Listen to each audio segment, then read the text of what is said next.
যুবকদেরকে 1 বছর প্রশিক্ষণ দিব।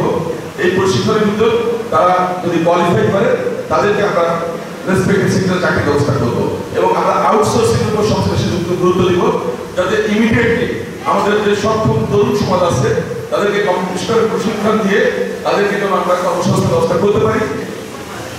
আমার তরুণ সমাজ, তরুণীরাও বাইরে নয়, তারা যেন তাদের মনের কথা আমাকে বলতে পারে, নির্দ্বিধায় কথা বলতে পারে, যেন তাদের ভাবনা আমার পরিকল্পনা অংশ হয়। তাদের ভাবনা, তাদের পরিকল্পনা যেটা বাস্তবসম্মত সেটা বাস্তবায়ন করার জন্য আমরা দায়িত্বভার গ্রহণ করছি। আমাদের দেশকে নীতি, নৈতিকতা এবং স্বচ্ছতা, জবাবদিহিতার মধ্যে মানসিকভাবে গড়ে তুলতে হবে। তা না হলে পুলিকক্ষায় কোনো লাভ হবে না।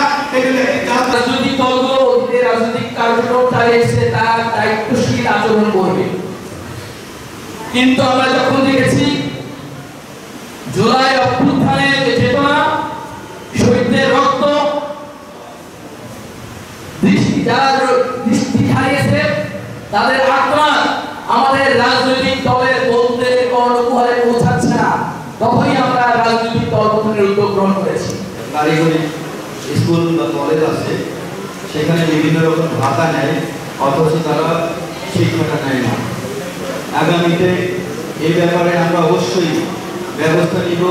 যারাই কারিগরি কলেজে ভর্তি হবে বা স্কুলে ভর্তি হবে তাদের অবশ্যই শিক্ষা গ্রহণ করতে হবে। শিক্ষা নিয়ে শুধু টাকা না নিয়ে চলে যাবে এটা না। আমাদের তরুণ প্রজন্মকে শুধু এই কারিগরি শিক্ষা না, আমরা খেলাধুলার প্রতি আসক্ত করবো। আমার দাবি হচ্ছে যে আমরা একটু আগে শুনেছি এখানে যে সংস্কারী বন্ধন যে ভূমিকা, এটা মানুষের একটা জানি না এটা কি এই জনগোষ্ঠী থেকে দাবিয়ে রাখার জন্য।